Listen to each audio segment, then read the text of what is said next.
décalage également avec les éloignements des représentations diplomatiques, donc le fait de ne pas descendre sur le terrain pour les équipes de l'ECAM, ce qui était le cas par le passé, a été également un élément bloquant important. Et vous avez, entre autres, le peu de jours d'ouverture, parce que l'ambassade du Cameroun à Paris ouvrait uniquement les mardis et les jeudis, et seulement entre 13h et 16h pour les inscriptions. Ce qui a donné lieu à des journées très intenses, et il faut saluer aussi, à ce titre-là, le dévouement et l'engagement, le sens du professionnalisme et du patriotisme de certains responsables de l'ambassade qui n'ont parfois pas hésité à rester présents jusqu'à 21h pour permettre à la masse des Camerounais qui étaient présents de s'inscrire. C'est important de le souligner également. Et on a terminé le processus donc, au 31 août avec des chiffres qui ont été plutôt très intéressants. Je vais vous décliner quelques éléments de ces chiffres-là. Nous avons recensé 2025 inscrits au total entre le 2 mai et le 31 août 2025, ce qui fait une augmentation de 144% du nombre des inscrits. L'augmentation du nombre de bureaux de vote est également planifiée entre 5 et 6 nouveaux bureaux de vote, étant donné que c'est 500 inscrits par bureau de vote au maximum. Donc, on a des chiffres qui ont eu une particularité, c'est celle de consacrer une augmentation de toutes les composantes de la population des inscrits, notamment une augmentation des hommes de 144%, une augmentation des femmes de 156%, et le chiffre le plus intéressant, mais vraiment le plus intéressant pour moi, c'est le chiffre des jeunes. Attachez vos ceintures, je crois que la jeunesse est sortie du discours qui les avait privés de s'intéresser à la question politique avec la déclaration d'un homme politique que nous connaissons très bien, qui appartient au passé désormais et qui est du passé, dont il faut tourner la page définitivement sur la gestion du Cameroun, qui avait affirmé la politique aux politiciens, l'école aux écoliers. J'ai rencontré de nombreux jeunes Camerounais, tout jeunes, la vingtaine à peine, qui venaient s'inscrire. Et donc, le chiffre le plus intéressant, c'est 1156 jeunes qui se sont inscrits. Cela représente une augmentation du nombre de jeunes de 1200%. 1200% de jeunes en plus. Ce qui veut dire qu'avant, justement, l'arrivée du MRC qui a suscité, et de quelques autres formations politiques, dont le FCC, qui ont suscité justement l'engouement de la population camerounaise d'une manière générale, mais principalement de la jeunesse pour s'inscrire, il n'y avait presque pas de jeunes inscrits sur les fichiers électoraux en France. Et c'était le cas également certainement au Cameroun, ce qui montre que le message est passé, que le travail de terrain qui est fait par de nombreux militants et de nombreux cadres du MRC, on va citer le docteur Mbouché par exemple au nord, Christian Massoma et ma très chère Laure Mouchan, ici présente même au littoral. Vous avez également Webassi, le jeune Pierre Webassi au sud, Maître Tassé à l'ouest du Cameroun. C'est un travail formidable de quadrillage du terrain qui permet donc d'arriver aux chiffres que nous avons vus et aux progressions que nous avons donc envisagées tous ensemble.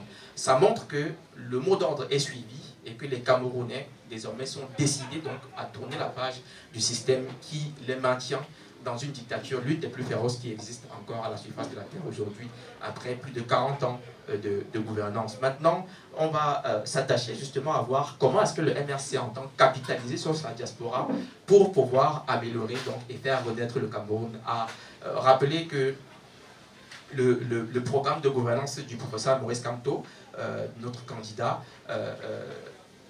prévoit dans son pilier numéro 5, le chantier numéro 5, un pacte avec la diaspora. C'est tout dire. Pacte, ça montre l'intensité, l'importance, la place que le MRC entend donner à la diaspora dans la projection qui est la sienne pour moderniser et faire renaître donc le Cameroun complètement. Cette place-là, sans négliger l'apport financier qui est capital de la diaspora africaine d'une manière globale et camerounaise d'une manière particulière, avec des transferts d'argent et autres, qui s'élèvent pour le Cameroun à près de 500 milliards de francs CFA en 2023, ce qui représentait presque 10% du budget annuel de l'État. Et ça, on parle des transferts officiels. Donc, sans négliger ces aspects de transferts financiers, le MRC entend principalement capitaliser sur les compétences.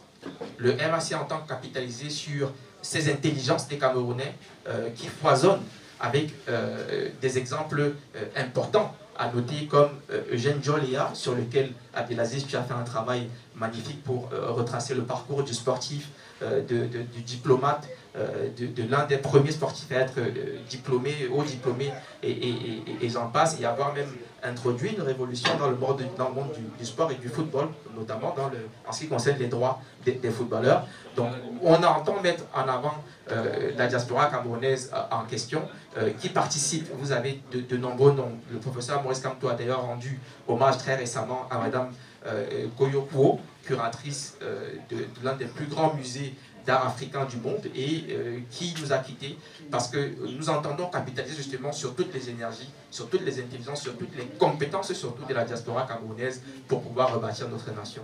Dans ce sens-là, le MRC prévoit notamment une agence nationale des Camerounais de l'étranger. C'est ce qui manque encore.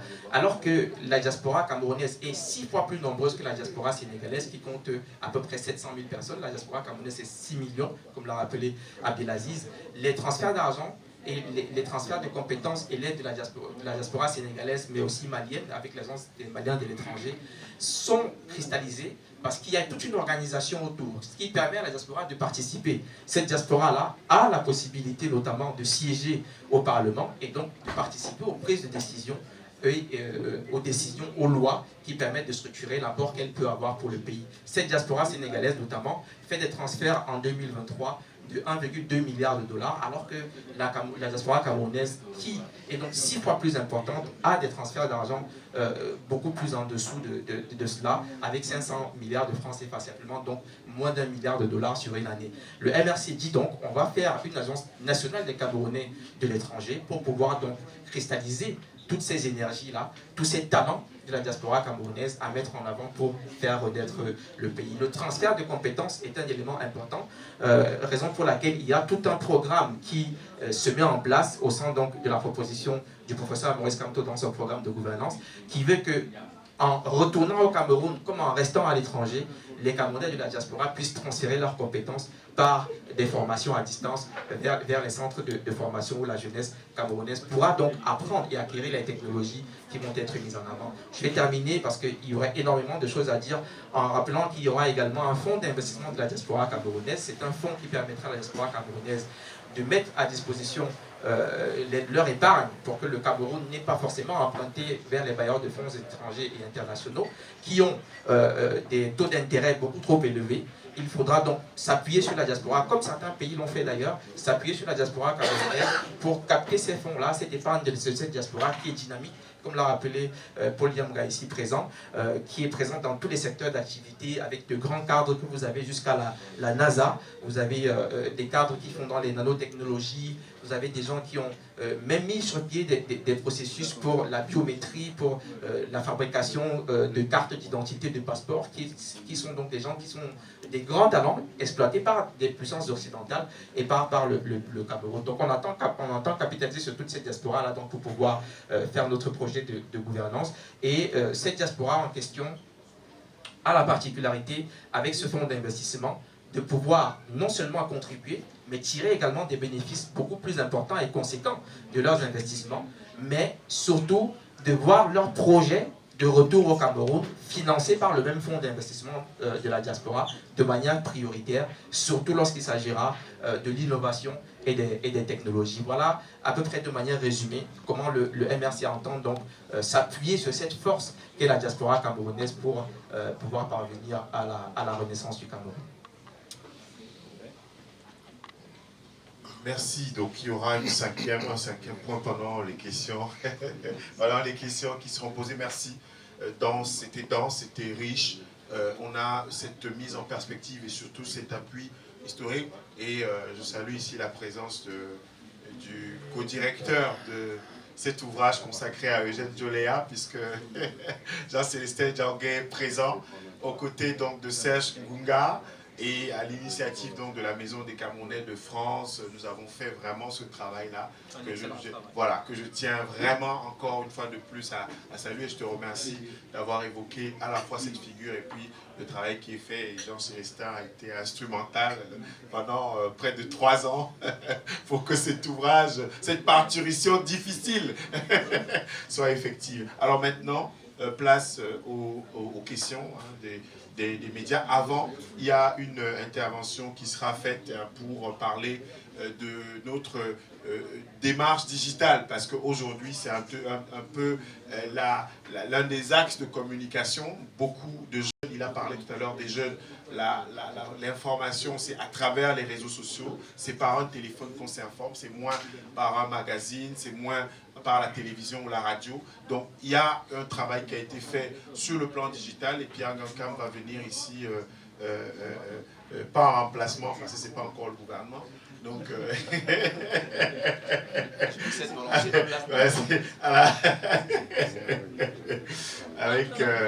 qui va nous parler comme ça rapidement de la démarche digitale et de comment le public, les Camerounais ont réagi et ce que ça laisse augurer par rapport à la mobilisation. Et on va donc donner la parole immédiatement à la presse pour les questions.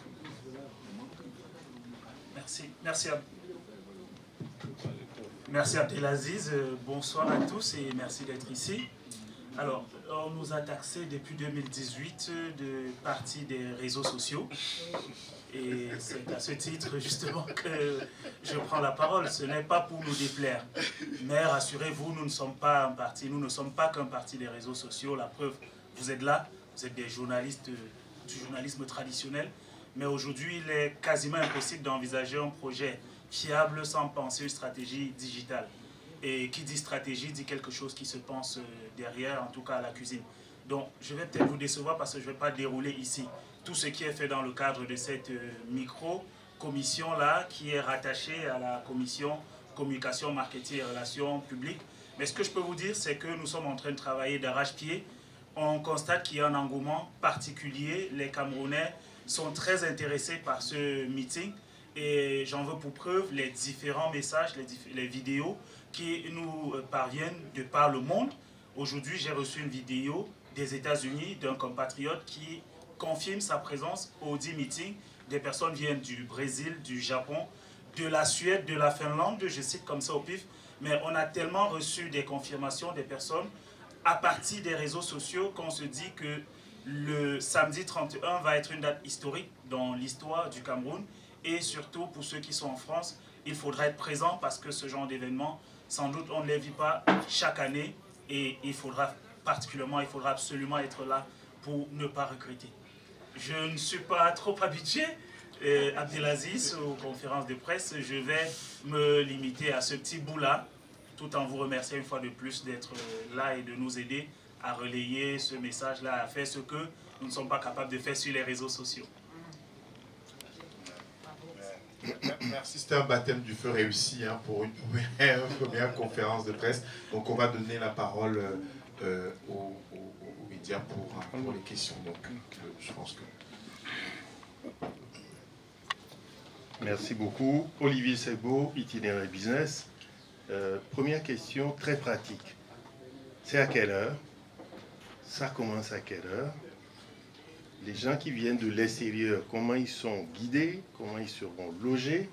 Est-ce que vous avez une logistique pour les accueillir? Et troisième question, comment finit ce meeting? Est-ce que le candidat sera présent? Alors, les co-présidents, je commence par Paul, par Jeanne. Vous prenez vos responsabilités. Voilà.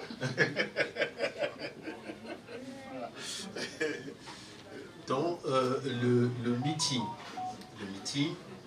c'est le 31 mai 2025, place République. Nous serons présents à partir de 9h. Et dès 10h, il y a une animation qui sera progressive. Et une animation qui pourrait être considérée comme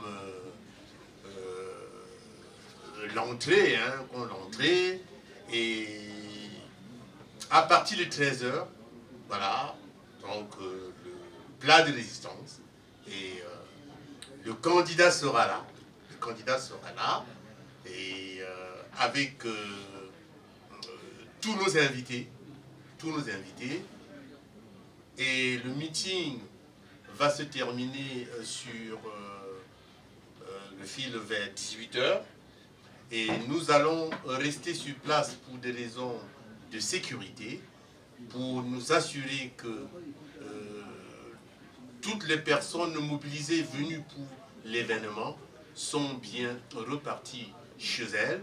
Et nous pensons que sur le coup de 20 h ou plus tard, la place de la République sera totalement libérée. Voilà ce que je peux dire pour cette journée. Alors, quant à ce qui concerne nos militants et sympathisants qui viendront des quatre coins du monde, je vais donc laisser le soin à Madame la Présidente d'apporter quelques précisions à ce sujet. Merci, Monsieur le Président. Alors, pour parler des personnes qui viennent de loin ou qui ne vivent pas en Paris ni région parisienne, eh bien, elles feront tout simplement comme quand elles viennent au concert de Fally Ipupa. C'est-à-dire que chacun va se débrouiller à se trouver qui a un hôtel, qui quelqu'un qui l'héberge, qui un Airbnb. Ce sont des adultes responsables et vaccinés. Et avec le temps que nous avions, nous ne nous sommes pas permis de mettre une commission hébergement qui nous aurait pris beaucoup trop de temps. Le temps, on l'a mis pour des commissions qui étaient les plus importantes pour nous, mais ce qui n'empêche pas qu'il y a toujours des personnes qui offrent un matelas quelque part, un canapé ou un appartement à louer, ou bien... Bon, on tombe à la période où les hôtels sont un peu pleins, sont quand même pas mal pleins à Paris, avec l'approche de Roland-Garros. Donc on se débrouille toujours. Il y a même des personnes qui arrivent du Cameroun, par exemple, qui arrivent vendredi et qui repartiront le dimanche. Eh bien, il y en a qui n'ont pas pu avoir de location. Pour un week-end, on se sert. Vraiment, on le fait à l'africaine. Une ambiance bon enfant. On héberge tous les gens vraiment pour... On considère même que c'est pour une nuit, puisque quelqu'un qui arrive vendredi et qui repart dimanche, la nuit du samedi au dimanche, ce n'est pas vraiment une nuit en fait. Après l'événement, il y a quelques festivités, déjà rien que de se retrouver ensemble, c'est déjà une bonne ambiance festive, on dort peu, et ils reprennent leur avion le dimanche matin. Mais en gros, je pense qu'avec... les réseaux sociaux, avec Internet, on n'a plus beaucoup de difficultés à trouver un logement, à se débrouiller pour se loger. Il y a même des personnes qui arrivent tôt le matin et qui vont directement sur la place de la République. Ça, c'était déjà le cas en 2020 et ce sera encore le cas aujourd'hui. Il y a des personnes que j'ai dirigées vers chez moi pour aider à faire des sandwichs à distribuer. Donc, les gens qui arrivent tôt, qui vont entendre ce que je suis en train de dire, eh bien, qu'elles viennent faire des sandwichs chez moi le matin, au lieu de rester sur la place de la République. Voilà. Donc, côté logistique, on le fait vraiment bouche à oreille. Et puis, il y a des personnes qui ont réussi à réserver des appartements, parce que quelqu'un comme Pierre Gaëtan, par exemple, qui a des contacts, qui a de bons tuyaux, il a mis voilà, il informe sur... des appartements qui sont loués par des personnes qu'on connaît. Et voilà. Et sur les réseaux, on peut avoir tous les renseignements. Donc de ce côté-là, il n'y a pas de commission, mais il y a un accueil quand même. Nous avons un pôle accueil qui fait partie de la commission sécurité pour diriger les gens. Et en général, on répond au téléphone. Il y a des numéros de téléphone, il y a une adresse mail qui a été mise en place pour l'événement.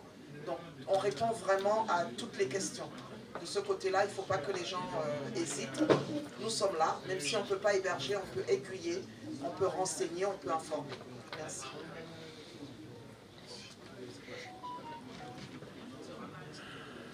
Oui, oui, vous avez posé la question, est-ce que le candidat sera là? Il a intérêt à être là. Il a intérêt à être là. Parce que je crois que la première vraie nuit que nous passerons, ce sera la nuit entre le 1er et le 2. Mais il a intérêt à être là, c'est tout ce qu'on peut lui dire. Il nous a promis d'être là, il a intérêt à être là. Généralement, quand tu promets, il tient quand même. Voilà.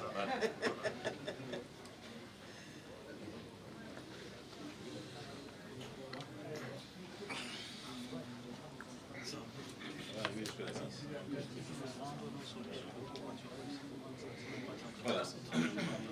Je suis Jean-Célestin Djangué, journaliste pour News Africa, mais aussi pour le message. Le micro. Tout à l'heure, messieurs... Ah, vous n'avez pas suivi. J'ai dit, je suis Jean-Célestin Djangué, je suis donc journaliste pour News Africa, mais aussi pour le journal Le Messager. Tout à l'heure, notre frère a dit que beaucoup de jeunes se sont inscrits.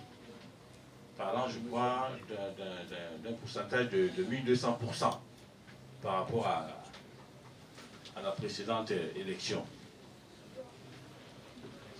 1200%, ça représente concrètement combien d'inscriptions supplémentaires? C'est ça qui est important. Vous dites 1200%. Si c'est 1200% de 100 inscriptions, ça ne représente pas grand-chose. Ce n'est pas ça qui va faire gagner. Mais 1200% de combien? Ça m'intéresserait de savoir. Et puis, cette jeunesse-là a quand même été assez martyrisée. Je ne voudrais pas revenir sur ce qui s'est passé en 2008 au Cameroun. J'y étais à ce moment-là, je l'ai vécu, j'ai sorti un livre là-dessus. Cameroun évoquant en sommeil, chez l'Armatan. Elle a été sacrifiée, cette jeunesse. Et je suis sans polémique aucune, et je le lui dis chaque fois que je rencontre aussi. Le professeur Maurice Kamto, il était dans le gouvernement à l'époque.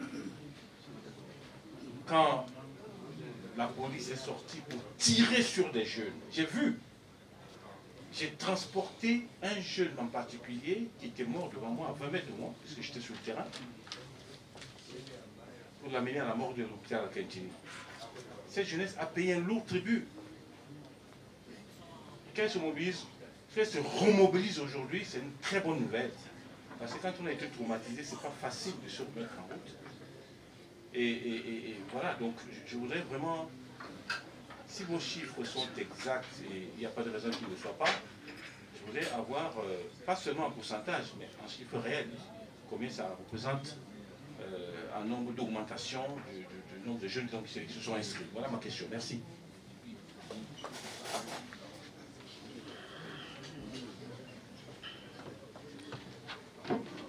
Oui, monsieur Jean-Célestin Djangué, une figure de la communication du Cameroun marquante.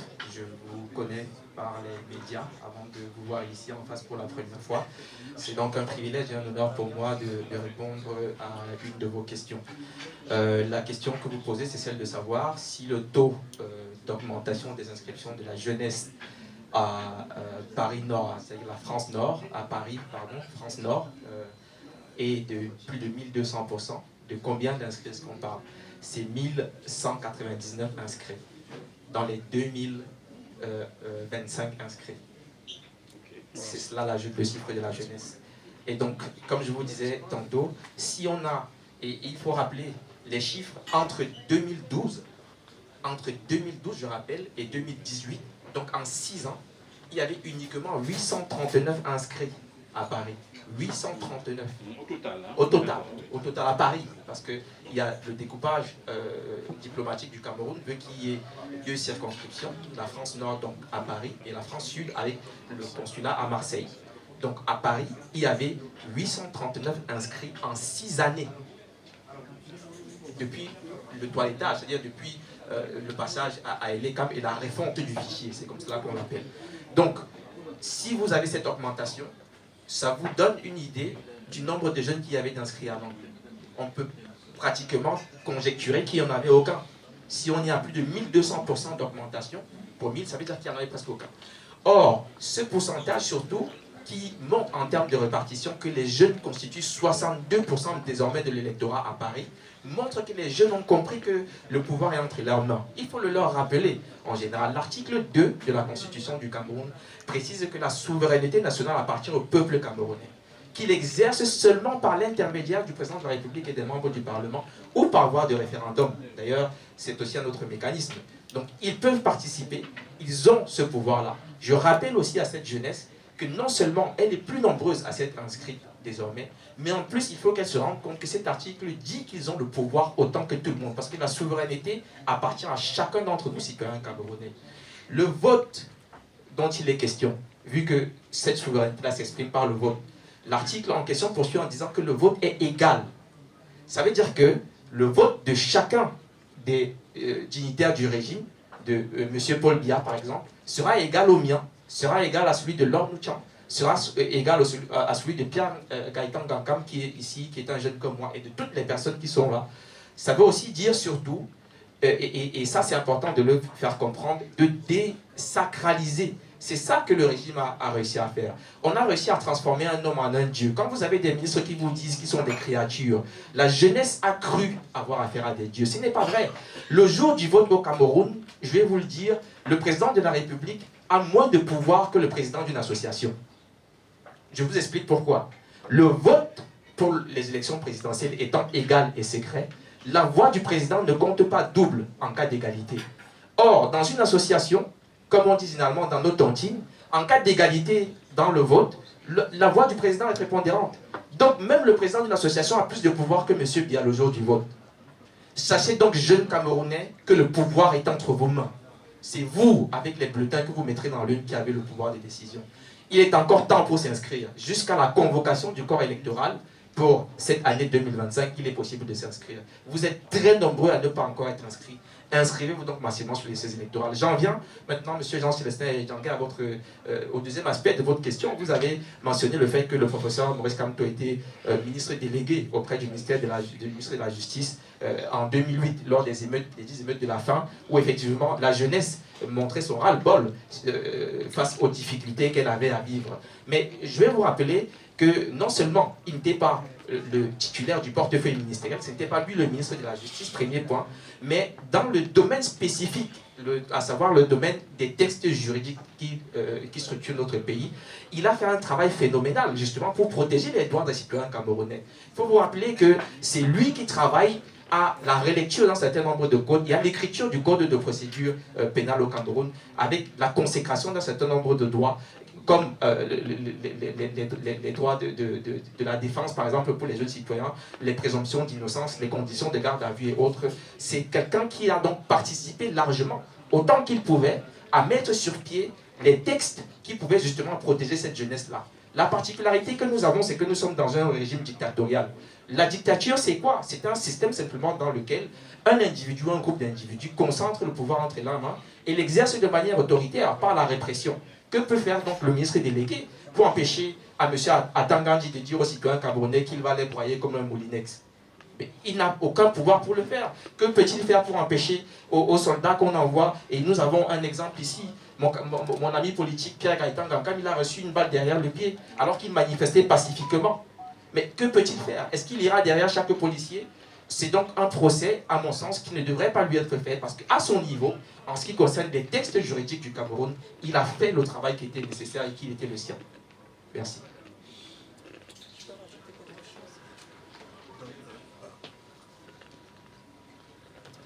Oui, je voulais rajouter une chose. Jean-Célestin Djangué a dit, ce n'est pas les 1200% qui feront basculer si.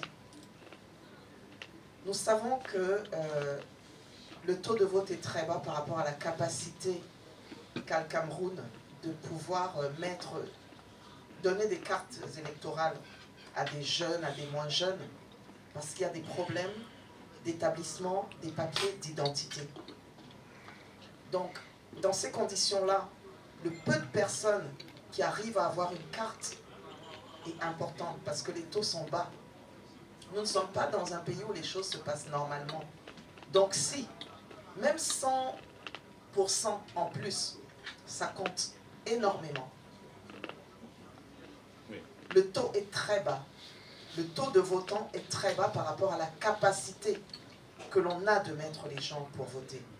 Et je dis toujours une chose, même si on parle de bourrage des urnes, parce que je pense que c'est à ça que tout le monde pense, on ne bourre pas des urnes pleines. On ne bourre que des urnes vides.